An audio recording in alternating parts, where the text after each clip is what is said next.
All right, Alexander, let's talk about an article on The Hill with the title, Hold Ukraine Accountable for Corruption, Misspent Aid.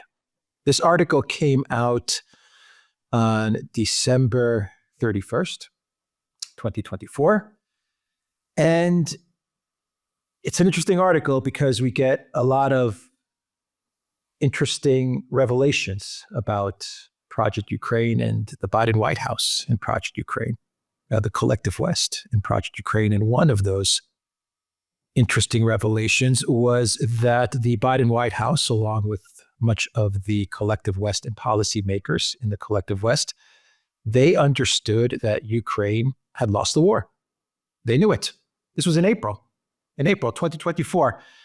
At the same time that the 62 billion big aid package was passed by Mike Johnson and Congress, you have a meeting taking place in DC where everyone is pretty much brought up to speed on the conflict in Ukraine, and they are informed that Ukraine has lost this war. Yeah. And the other interesting revelation, which you will also get into some detail about, is that it was decided to shift to an asymmetric type of war against Russia. And the timing of this makes sense because what we have seen from the summer onwards is indeed an asymmetric war being waged against Russia. I remember Newland, when she was in Kiev, I'm not sure at what time she was in Kiev. I know it was the winter time, maybe a year ago, when she was in Kiev actually talking about an asymmetric war against Russia. And actually she gave some, this is when she was still in the Department of State, she gave some interviews at various think tank events. And she said that an asymmetric war is on the table against Russia. So, Alexander, the Hill article, which you noticed, you found, and not many people are talking about this article, but quite some incredible revelations from the Hill. Absolutely. Now, of course, the article, which, by the way, is written by, I think his first name is James Dorso, Mr. Dorso, anyway, who is a former U.S. Navy James officer. Dorso. James Dorso, yeah. Now, he, I should make it very clear, has been a consistent critic of Project Ukraine. He's also been a consistent critic of NATO's eastward expansion. He writes, however, for all sorts of important journals in the United States. He's clearly very, very well connected.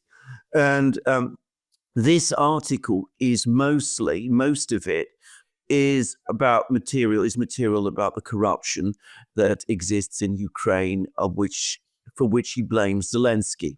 Now, this is all stuff that we've discussed and spoken about many times. I don't think there's anything there about the corruption that really is interesting or is new to us or to people who follow this program. But he does drop this bombshell halfway through the article, and he says that he was informed about this meeting, which took place in April, by a former US diplomat who participated. So the people who were involved in this meeting were the leadership of Ukraine's military intelligence, i.e.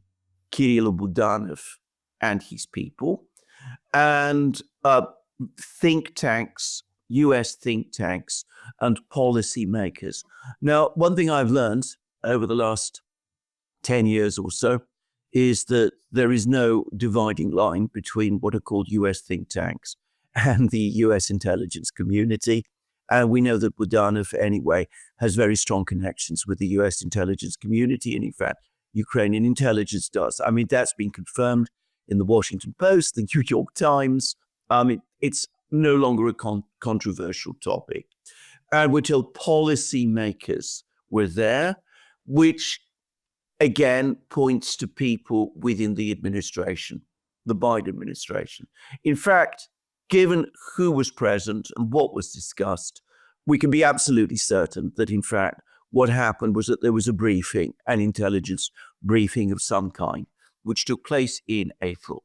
And notice that the existence of this briefing, at least in the form in which it was taken, has never been disclosed up to now, which again suggests that this was a very senior briefing, a discussion about the current situation in the conflict in Ukraine. And what Mr. Durso tells us is that Ukrainian military intelligence reported that the war was not going well, and that they anticipated or feared that Ukraine was going to be overwhelmed on the battlefields. In other words, that the war is in effect lost. And we've seen this play out every day, every week, every month. We've recently done another live stream with Scott of Calibrated. He's discussed all of this in great detail and with an expert eye, but we've also been saying it in many programs. We see an accelerating military collapse right through the spring, the summer, the autumn, and now the winter. Things for Ukraine are going from bad to worse. And way back in April, Ukrainian military intelligence was briefing the United States and presumably other NATO allies about this. So in April, they knew that this was what was going to happen, that the war was going to be lost. Now, April is a very important month. Firstly, exactly as you correctly say, in April, the Biden administration, Biden himself, signed off on a $61 billion aid appropriation, of which the bulk of the money was intended for Ukraine. The administration had been heavily lobbying for this money right through the winter. Congress voted for it in April. Biden signed it off at the end of April, to the best of, I think, our recollection.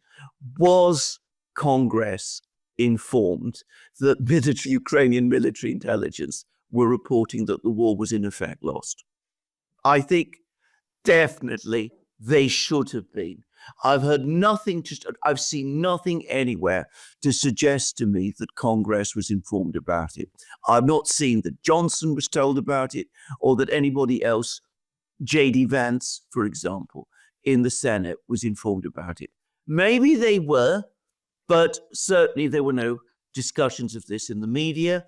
And I don't myself think that Congress was told, despite the fact that they just authorized this huge appropriation for what it looks as if the Biden administration knew was a lost cause. Now, in April as well, General Kellogg and Fred Feitz wrote their memo for Donald Trump. That memo was written on the presumption that there was a stalemate in the war. If you remember, at that time, we're talking about April, that was still the narrative. The narrative was that there was a stalemate in the war. Feitz and Kellogg went along with that. They penned this memo for Donald Trump. Were they ever told that, in fact, far from there being a stalemate in the war, Ukrainian military intelligence was saying that they were worried that Ukraine was about to be overwhelmed? I don't think so. Was Donald Trump told? After all, by this point, it was clear that he was going to be the nominee for the Republican Party to stand in the election in November. And in fact, he won the election and is now president-elect of the United States. Was he briefed about this? I mean, I think he should have been. It doesn't seem as if he was. Certainly, he's given no indication that he was. And I don't think Kellogg was briefed about it, because Kellogg continues to follow up with talking points that he wrote in his memo back in April, which, as I said, was written on the false premise that there was a stalemate in the war, when we now know that there wasn't. Now, other things happened in April, because it was in April and May that there was a debate underway in the United States and in NATO about conducting missile strikes inside Russia. And as I discussed recently in a long video I did on my program, a recent article in the New York Times has actually confirmed that the Biden administration made its decision to authorize missile strikes inside Russia. With long-range missiles, with ATACMS missiles in the spring. April is, of course, the spring. The decision was made perhaps in May. The New York Times also says that the announcement of the decision on the 17th of November was basically done in order to connect it with the story of North Korean soldiers, but the actual decision was made in the spring, long after we were told. Again, this decision to launch missile strikes on Russia was made in the knowledge that Ukrainian military intelligence was reporting that Ukraine was being overwhelmed and that the war was in effect lost. Then in June, as you reminded me, prior to our making this program, there was also the Peace Summit meeting in Switzerland, again, also predicated on the narrative that there was a stalemate in Ukraine. We now know that Ukrainian military intelligence was advising that there was no such thing. Were any of the participants, any of the countries that participated in that summit, were any of the countries that were invited to that summit, were they told that Ukrainian military intelligence was advising that they were worried that Ukraine was going to be overwhelmed?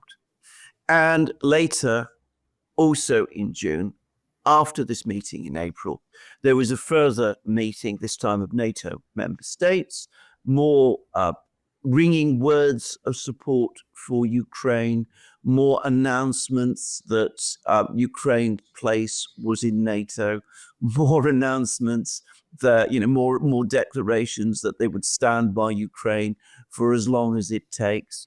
Were all NATO member states briefed that Ukrainian military intelligence was saying that the war was lost back in April? So we are seeing an extraordinary piece of information which really absolutely needed to be discussed and circulated, and it doesn't seem as if it was. That's the first thing.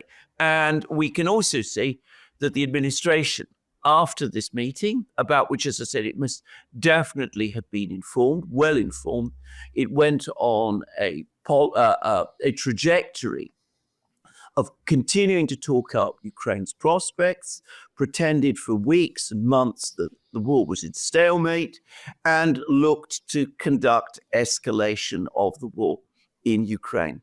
So a worrying picture, to say the least, misleading all sorts of people, Donald Trump, perhaps the Europeans, obviously the Ukrainian people, and of course, quite plausibly, the American people as well, and Congress too. So all of this was going on, and despite the fact that they knew that the war was being lost. At the same time, we're also told that at this meeting, Ukrainian military intelligence suggested that what needed to be done instead was to conduct asymmetric warfare. That's what is described in this article, and that's a quote from this US diplomat who briefed Mr. Dusar about this meeting. Asymmetric warfare against Russia inside Russia itself. And of course, in August, we had the Kursk operation, which looks very much to me like a case of asymmetric warfare, especially if you believe, as I believe, as Scott O'Callaghan believes, as various other people believe, and as the Russians also believe, that the objective was to capture the Kursk nuclear power plant and to use that as a bargaining chip against the Russians. And of course, we've also had, since April, a whole succession of terrorist incidents and assassinations inside Russia and acts of sabotage and all of that going on inside Russia, culminating just a few weeks ago about a week ago, in the assassination of General Mizintsev, the Russian commander of the NBC forces.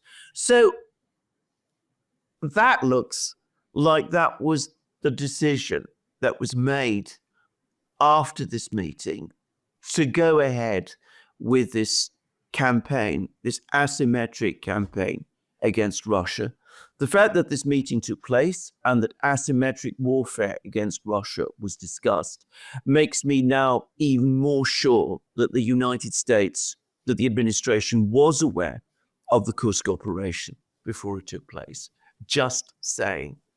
But whatever the strategy, it's absolutely clear to me that this information was not communicated to the American people, and I doubt whether it was provided to Congress either. You mean the Kursk operation in terms of getting the power plant? Absolutely. Right. Absolutely. Which was the main reason for the Kursk operation, even though they've come up with 1,000 other different reasons for why they went into Kursk. The main reason was to get the power plant for some sort of negotiation leverage, or perhaps some sort of trade between the Kursk power plant and Zaporozhye or something like that. Exactly. That's okay. Okay, so the line that you referenced, Alexander, in the Hill article is they were concerned, the Hill article says they were concerned that Ukraine had lost momentum and would be overwhelmed. They advocated instead for increased asymmetric warfare inside Russia to gain an upper hand in negotiations to end the war. To gain an upper hand in negotiations to end the war. We've had an attack on a Russian cargo ship in the Mediterranean. We've had the assassination of General Kirillov in Moscow, and we've had many other incidences of this asymmetric war against Russia since this April meeting. Yeah. Kirillov, I mistakenly referred to him as Mizintsev. But there also was a Russian general that was also assassinated. I forgot. Not a general, a military official who was also assassinated. Before Kirillov as well. Yeah. Okay, so the policymakers, the decision makers, the people informing everybody at this meeting, the person or the people informing everybody at this meeting, are we talking about, as the Wall Street Journal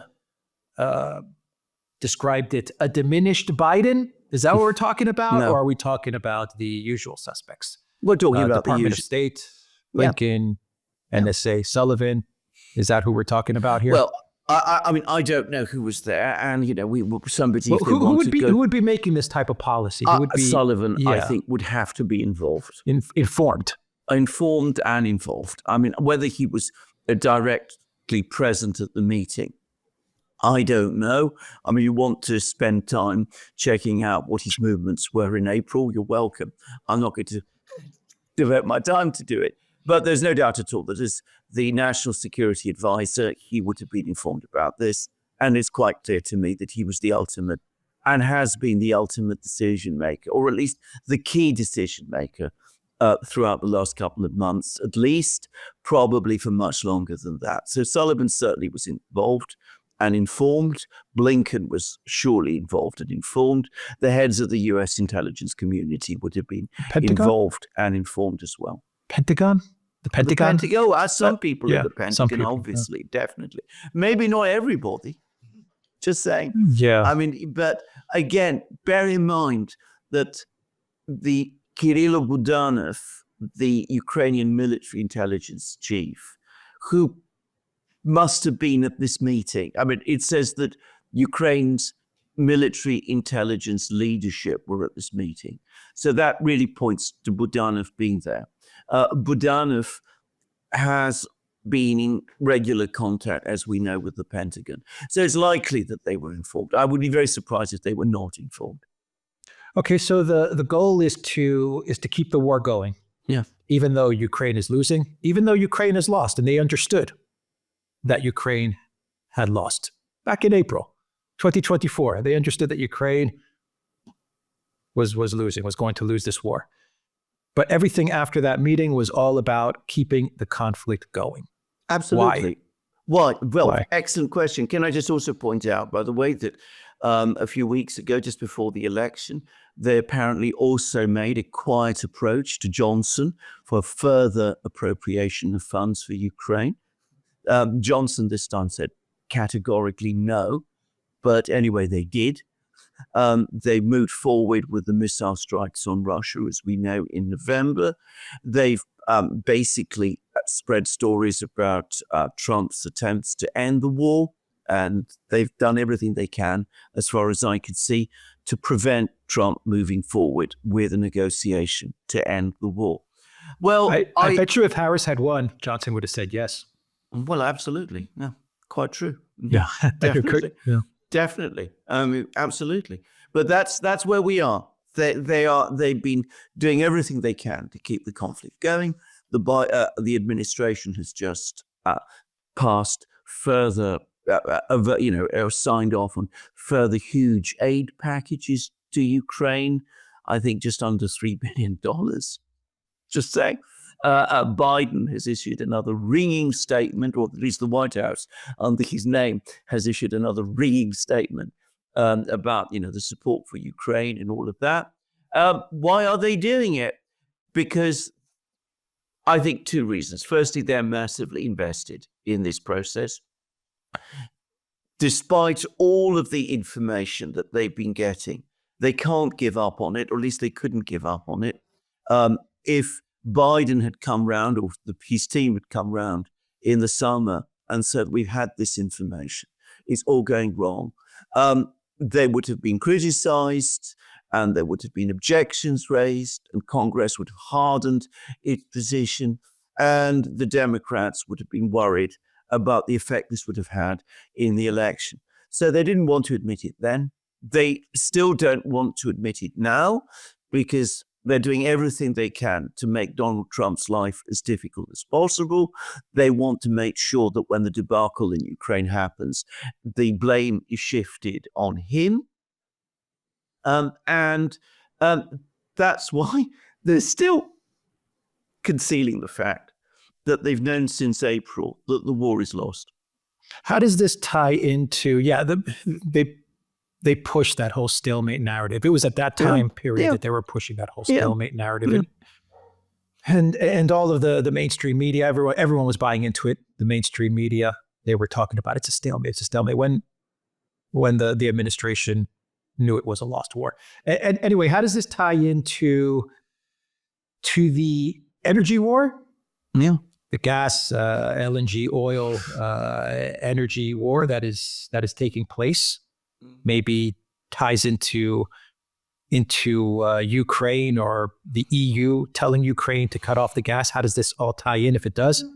And obviously, there's a connection with the mobilization being dropped to 18 years old, because absolutely the Ukraine military is on its last legs. And even Zelensky gave an interview to Ukraine media and even admitted as much. He admitted that there are a lot of desertions in the Ukraine military. He admitted that the Ukrainian forces on the front line are tired and they're defeated and their morale is low. And the reason is because they cannot rotate new troops into the front line. And Zelensky just came out and said it. We need more reserves. Yes. And that right there is 18-year-old mobilization. So how does all of this tie in? Yeah, he also, can I just quickly say, he also suggested that the whole situation on the front lines is going to be stabilized in January, which is ridiculous. I mean, how can that happen? I mean, even if they start conscripting 18-year-olds now, I mean, they will require at least some weeks training, just to say.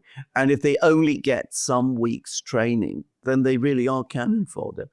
But anyway, that was Zelensky. In fact, it was the most pessimistic interview he's ever given at any point in the conflict up to now, in some respects. He's basically acknowledging what we know military intelligence, Ukrainian military intelligence, were telling everybody back in April. Is he preparing the Ukrainian public for the mobilization of yes, that's 18-year-olds? exactly what he's doing. He's preparing the Ukrainian public for the mobilization. They want to keep the war. They want to keep the war going for as long as they can. I mean, I gave some reasons, but there's also other reasons. They want to keep the flow of funds going. They want to keep the contracts that are already being discussed and agreed with the MIC in the United States. They want to keep those contracts funded, which is what the latest Biden sign-offs were all about. Most of the money is to cover future appropriations. So they want to keep the money going. They've just authorized another $20 billion loan to Ukraine, paid for supposedly on the interest of Russian frozen assets. They want to keep the money flowing. They want to keep the grift going. And they want, when the defenses, Ukraine's final defenses collapse, they want the blame to be placed exclusively and entirely on the shoulders of Donald Trump. This is all that this is about now. It's not about defending Ukraine, defending our values, protecting Europe, doing any of these things. And at the same time, causing as much trouble to the Russians as possible. And they also, there's also some element of still trying to weaken the Russian economy. They've now imposed gas prohibitions. Probably, as we've discussed in recent programs, they're going to announce oil sanctions on Russia as well over the next few weeks. Again, it's going to spike up inflation. Gas prices in Europe are already rising. Oil prices will also rise. More inflation. That also ultimately is going to be a problem for Donald Trump. Yeah, leave everything in chaos. Leave everything in chaos. Yeah. Absolutely. It is nihilism, absolute nihilism, elevated to statecraft. I've never known anything like it. A final question: Do you think there's an element of a decision, maybe conscious, maybe unconscious decision, to just be done to lead to the destruction of Ukraine? Yeah, I mean, they know it. They know Ukraine is lost. So, is there in DC a type of understanding or decision? If we can't get regime change in Russia, if we can't get Ukraine into NATO, if we can't win this war, then we might as well just lead it towards its ultimate demise. Is there that type of thought? Yes, I think there is. I'm afraid, because you mentioned the word nihilism. Yeah, absolutely. I mean, I'm afraid there is. Now, I know some people will disagree strongly with me, but I believe this. I've said this many times, in fact. From a certain point of view, it's not a point of view I have any empathy or sympathy for, but I mean, for a certain point of view, if you look at it from a very hardline neocon point of view, what is now the best you can achieve in the war? The complete subjugation of the whole of Ukraine by Russia. That might be your best way of keeping Europe and Russia permanently divided from each other, because the Europeans are not going to want to accept this outcome. So you have another conflict in Europe, a permanent conflict in Europe. As I said, dividing Europe from Russia permanently. And you also say to yourself, the Russians, what they want most of all is secure borders in the West. By engineering this outcome, we will prevent that happening, because there cannot, in that case, be an agreement either with the Europeans or with the United States.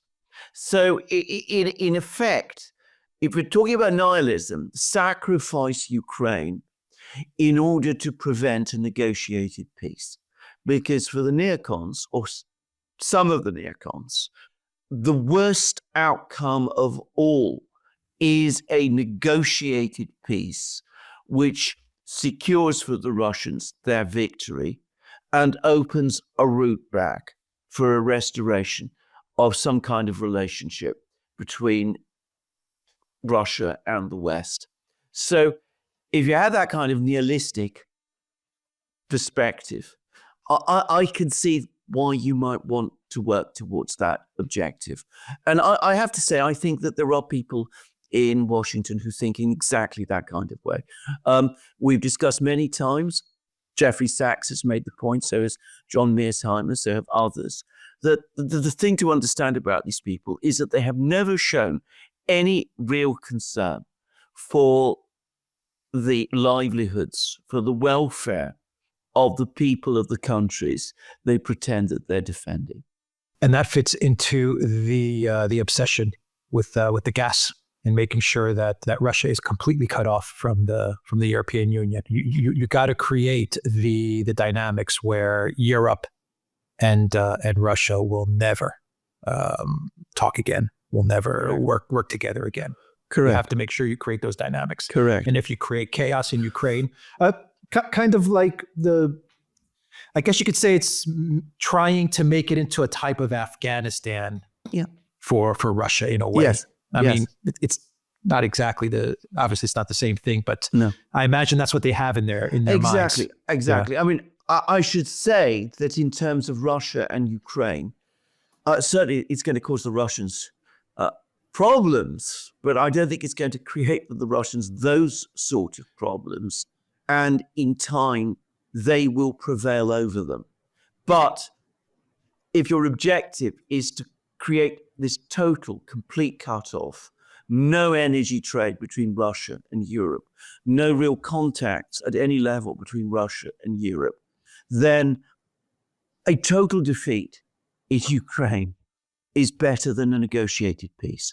Yeah, because if you have a negotiated peace between the United States and Russia, and if the United States and Russia are talking to each other, then logically, over time, Europe and Russia would talk to each other. Precisely. You can't have that. That is exactly the calculation. Yeah. Okay. We will end the video there. theduran.locals.com. We are on Rumble, Odyssey, BitChute, Telegram, Rockfin, and X. Go to the Duran shop, pick up some merch like what we are wearing in this video update today. The link is in the description box down below. Take care.